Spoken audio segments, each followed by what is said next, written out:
Love you. তে ভার্সিটির gate থেকে বের হতেই আচমকা এমন কথা শুনে হতবাক হলো। বেশি অবাক হলো সামনে থাকা ছেলেটা আর কেউ নয়, প্রফেসর জিওন। তে অপ্রস্তুত গলায় বলল, কি বলছেন এসব? জাংকুক হাতে তার গলাটা নিয়ে হাতে দিয়ে বলে, আই লাভ ইউ। এর সামান্য কথা কানে যাচ্ছে না তোমার? তে এবার গোপালে ভাস ফেলে বলে, এটা আবার কোন চ্যাপ্টার? নেক্সট এক্সামে কি এই চ্যাপ্টার আসবে নাকি? জাংকুক চিন্তিত ভঙ্গিতে বলে, হ্যাঁ ভালো বলেছ তে। আমাদের বাসরাতের এক্সামে এই চ্যাপ্টারটা খুব ভালোভাবে দিতে হবে, তাই তোমাকে আমার খুব ভালো করে প্রস্তুত করতে হবে। তে এবার তাতে দাঁত চিপে বলে, তাই না? এত দূর চলে গেছেন আপনি? মনে হচ্ছে প্রিন্সিপাল স্যারকে বলে আপনার এই এক্সাম বন্ধ করা লাগবে আমার। How romantic baby. তুমি স্যারকে বলবে, তারপর স্যার আমাকে জিজ্ঞেস করবে এই এক্সামের গুরুত্ব কতটা। আমি এমন গুরুত্ব দেখাবো, স্যার তোর সাথে সাথেই এক্সাম দিতে বলবে। তে অবাক হয়ে জাঙ্কুকে ধাক্কা দিয়ে বলে, ছি, আপনার মাথা আসলেই নষ্ট। তে আজ খুব খেপেছে, একদম ফর্সা মুখ টসটসে টমেটো হয়েছে। বাসায় এসে তে রাগ প্রকাশ করতে লাগে, যা দেখে তের বাবা চেহব সাহেব। মেয়ের রাগ বুঝতে পেরে ভীতু কিন্তু সাহস দেখি বলে, কার এত বড় সাহস আমার মেয়ের রাগ উঠায়? কে সেই ব্যক্তি, কে? তে সবাই বসে বাবার দিকে শুরু চোখে তাকে গম্ভীর গলায় বলে, বাবা, তুমি কি মজা নিচ্ছ আমার সাথে? হ্যাঁ, ইয়ে মানে তোর সাথে মজা করার সাহস কি আছে আমার, বল? তুই এত রেগে আছিস, নিশ্চয়ই কেউ কিছু করেছে, তাই না? তে স্যামের কথা মনে করে চোখ বন্ধ করে লম্বা একটা শ্বাস নিয়ে বলে, বাবা, আমাদের নতুন যে প্রফেসর আছে না, সুন্দর লম্বা ফর্সা, আমাকে আজ প্রপোজ করেছে। বলে কি না আই লাভ ইউ। কত বড় সাহস বাবা! জিওফ সাহেব এই কথা শুনে বেশ খুশি হলেন। মুখ লুকিয়ে হেসে আবার গম্ভীর হওয়ার চেষ্টা করে বলে, কে কে সে এত বড় কথা তোমাকে বলে? আচ্ছা, ছেলেটা তো ঠিকঠাক আছে, তবে কি জন্য তুমি এত রেগে আছো? মানে তোমার পছন্দ নয় কেন? তে এবার উচ্চস্বরে বলে, ভুল করে ভার্সিটির প্রথম দিন বন্ধুদের সাথে ডেয়ার নিয়ে আমি স্যারকে জড়িয়ে ধরে গালে চুমু খেয়েছিলাম মাঠে। পরে যখন শুনলাম উনি আমাদের প্রফেসর, আমি ভুলেও তার সামনে যাইনি। এখন দেখছি উল্টে স্যার আমার পিছু পড়েছে। জিওফ সাহেব মেয়ের কথা শুনে অবাক হয়ে বলে, ছেলেটাকে তো একবার দেখতে হয়। আমার আগে মেয়ের পেছনে পড়েছে, এ তো বিশাল সাহসের ব্যাপার। তে ধমক দিয়ে বলে, কি বললে বাবা? জিওফ সাহেব কোনোভাবে জান নিয়ে সেখান থেকে পালায়। নিশ্চিত দেশ সামনে থাকলে এখন অনেক বড় সুনামি শুরু হবে। ফুচকা বরাবরই তের খুব প্রিয়। মন ফ্রেশ করতে তেল লেকের পরে আসে ফুচকা খেতে। বেশ ঝাল দিয়ে তে ফুচকা খাচ্ছে, চোখ মুখ লাল হয়ে আসছে তের, তবুও খাওয়া বন্ধ নেই। তে একবার প্লেট শেষ করে আবার আরেক প্লেট দিতে বলে। মরিচে সাজানো ফুচকাতে মুখের কাছে আনতেই ফুচকাটা অন্য কারো মুখে চলে যায়। তে চোখ তুলে তাকাতেই চাঙ্কুকে দেখতে পেল। তে চোখ বড় করে তাকিয়ে আছে। চাঙ্কুক চোখ কুচকে বন্ধ করে ডানে বামে মাথা ঝেঁকে আহত গলায় বলে, উফ, কিভাবে তুমি খাও এতগুলো ছাল? আমার তো মুখ চলে যাচ্ছে। তে বাঁকা হাসি দিয়ে বলে, ছাল খাওয়া সবার সম্ভব না। আপনি তো মিষ্টি খাওয়া লোক, ছাল খাবেন কিভাবে? চাঙ্কুক তে ঠোঁটের দিকে চোখ রেখে হেসে বলে, ঠিক বলেছ, আমি মিষ্টি খেতেই পছন্দ করি। ছাল তুমি খাবে, আর মিষ্টি না হয় আমি খাবো। তে চাঙ্কুকের ইশারাটা বুঝতে পেরে অন্যদিকে ফিরে ব্যস্ত গলায় বলে, এই অসভ্যতা করছেন কেন? বাজে কথা ছাড়া কি অন্য কিছু জানেন না? হ্যাঁ, চাঙ্কুক পেছন থেকে তের কাঁধে মুখ এনে নিচু গলায় বলে, অসভ্যতা কোথায় করলাম শুনি? মাত্র তো বললাম মিষ্টি খাওয়ার কথা, এখানে অসভ্যতা আসবে কেন? তে কেঁপে উঠে চাঙ্কুকের কথায়। ফুচকাওয়ালা আর এক প্লেট ফুচকা দিলে তে চোখ বন্ধ করে খেয়ে নিল। চাঙ্কুক অবাক হয়ে তা দেখে যায়। তে খাওয়া শেষ করে চাঙ্কুককে দেখিয়ে ফুচকাওয়ালাকে বলে, দেখলে তো মামা, ও যত রাগ করুক না কেন, ঢাকার ভাইয়ের স্বামীর কাছে এসে পড়ে। তে নাক ফুলিয়ে কোমরে দু হাত রেখে বলে, কি বললেন আপনি? কে কার বউ আর কে কার স্বামী? হ্যাঁ, চাঙ্কুক চোখ মেরে বলে, এ মা, তুমি আমার বউ আর আমি তোমার স্বামী, এ কথা কি বোঝো না তুমি? তে ভেমাচাকে খেয়ে গেল। রেগে আগুন হয়ে বলে, আপনার নামে আমি বিচার দেব। আপনাকে আমি দেখে ছাড়বো। তে মুখ ভাগিয়ে চলে গেল। জাঙ্কুক ফুচকাওয়ালাকে টাকা দেওয়ার পর ফুচকাওয়ালা হেসে বলে, বুঝছি আপনার বউ অনেক খেপছে, সানকে রাগ কমান। আমার বউ রাগ করলে তো বাসায় ঢুকতে দেয় না। রাগ করলেও মামা বউ আমার একা থাকতে পারে না, আমাকে নিয়েই থাকা লাগবে তার। এই বলে জাঙ্কুক চলে গেল। ফুচকা দাঁত বের করে হাসে। দেখে জাঙ্কুকের রাগাতে বেশ দারুণ লাগে। মায়ের চোখগুলো কেমন করে তাকায় তার দিকে। জাঙ্কুক না চাইতেও তের প্রেমে পড়ে গেছে প্রথম দিন। তের সেই জুড়ে ধোয়ার গালের চুমু খাওয়া জাঙ্কুকের বুকে আগুন ধরিয়ে দেয়। সেদিন থেকে আজ অব্দি হার্টবিট কেঁপেই চলেছে তার। হয়তো এটাই ভালোবাসা। সেজে গুজে রেডি হয় তে। আজ ভার্সিটি থেকে সবাই বাইরের কথা ঘুরতে যাবে 3 দিনের জন্য। ঢাকার বাইরে একা বান্ধবীর সাথে ভ্রমণ করার মজা আলাদা। জিহব সাহেব মেয়ের জুতা পরা দেখে কিছুটা কাচুমাচু হয়ে বলে, ইয়ে না মানে মা, তুই একা যাবি? তে ফুরুচ্ছে বাবার দিকে তাকিয়ে বলে, আরে একা যাবো কেন? লিসার জ্যানির জিমিন রোজ যাবে সাথে। জিহব সাহেব কিভাবে যাওয়ার কথা বলবে ভেবে পাচ্ছে না। একটু পায়চারি করে বলে, দেখিস বদমাই ছাড়ে ছিল না যান।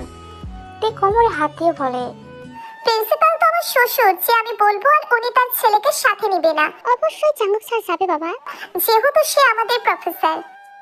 জিহব সাহেব খুশিতে আলাদা আটকানো হয়ে বলে, আমি তো এটা চাই রে মা। তে কোবাল কোচকে বাবার দিকে তাকিয়ে বলে, কি বললে তুমি? আবার বলো বাবা। জিহব সাহেব থতপ্ত খেয়ে বলেন, আমি বললাম আমি তো এটাই চাই, সে যেন না চায়, কিন্তু কি করার বল। তে আর কিছু না বলে পিঠে ব্যাগ নিয়ে বিদায় নিল। জিহব সাহেব যেন হাত ছেড়ে বাঁচলো।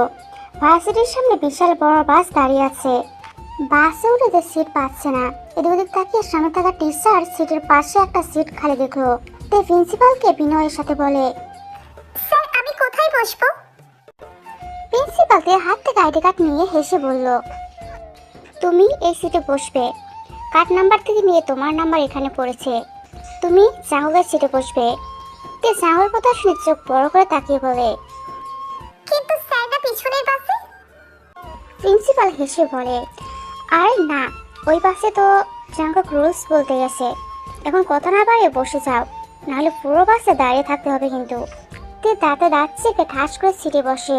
না চাইলেও জাঙ্কুকের সাথে যেতে হবে। আসলে ব্যাপারটা এমন না যে জাঙ্কুককে তের পছন্দ না, ব্যাপারটা এমন তে লজ্জা আর কেমন এক ভয়ানক অনুভূতির কারণে জাঙ্কুকের কাছে যেতে পারে না। আহা জানিমান, আমার পাশেই আসতে হলো শেষমেশ। তে সারাই মাথার ঠেস দিয়েছিল। জাঙ্কুকের কথা শুনে দ্রুত সোজা হয়ে বসে। হালকা শীতের নাক কান ঠান্ডা হয়ে আসে তের।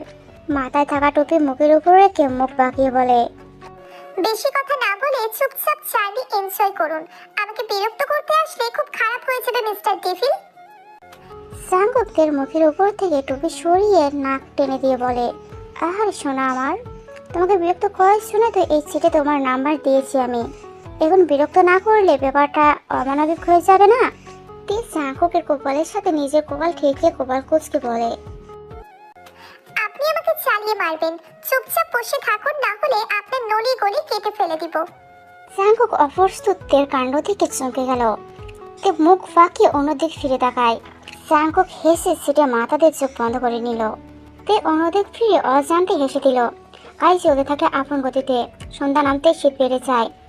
তে জাঙ্কুকের দিকে একটু একটু করে ঘেসে আসে। জাঙ্কুক তের স্পর্শ অনুভব করে নিজে বেশ চমকে যায়। বুকের ভিতর ধুকপুক শুরু হয়ে যায় জাঙ্কুকের। তের কালচে আসা চুলগুলো সরিয়ে দেয় আলতোভাবে হাতের ছোঁয়ায়। ভার্সিটি থেকে বুক করা বাগান বাড়িতে সবাই চলে আসে। বাস থামতে এতে চোখ করে নিজেকে জাঙ্কুকের বুকে আবিষ্কার করে। কিছুটা লজ্জা পেয়ে মুখ লাল হয়ে চোখ নামিয়ে নিল তে। জাঙ্কুক হালকা কাশিতে দুষ্টুমি সুরে বলে, আহা কি যে শান্তি তোমার এই স্পর্শিতে, আমার তো সব শীতল করে দিলে। শুনুন, নামতে দিন আমাকে। আপনার কাছে সব ফাজলামির কথাবার্তা। জাঙ্কুক হাসে তের মুখ দেখে। তে জাঙ্কুককে ধাক্কাতে বাস থেকে নেমে গেল। বাগান বাড়িতে সবাই হইচই করছে।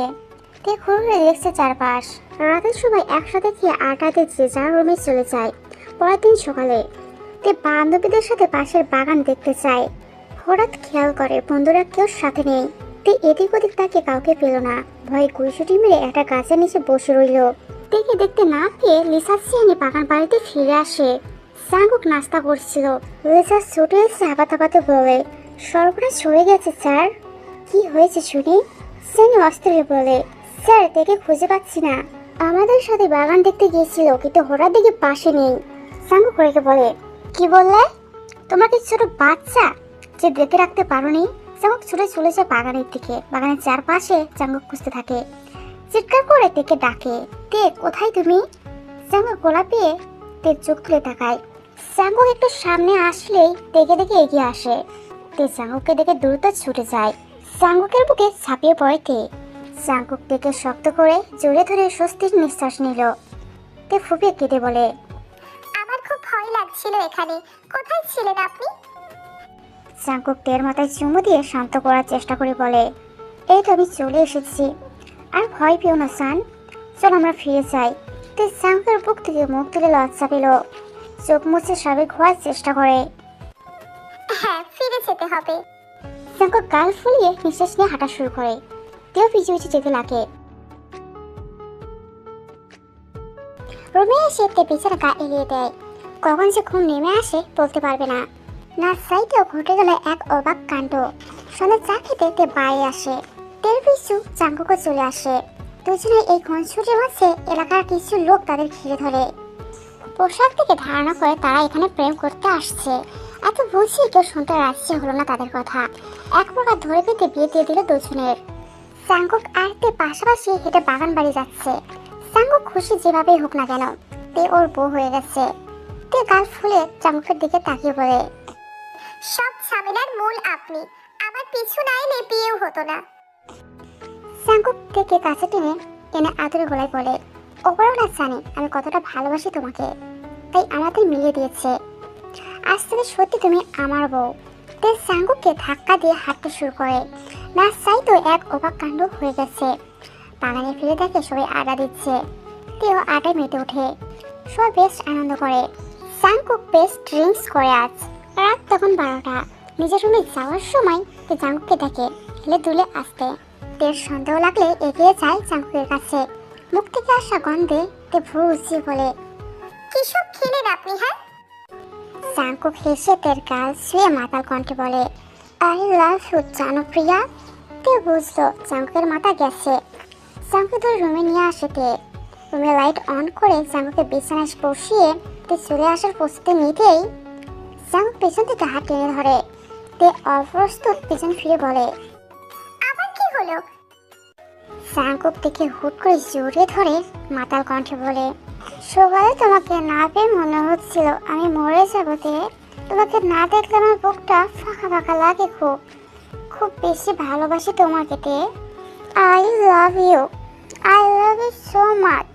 তুমি কেন বোঝো না বলো তো? আই রিয়েলি লাভ তে, আই লাভ ইউ।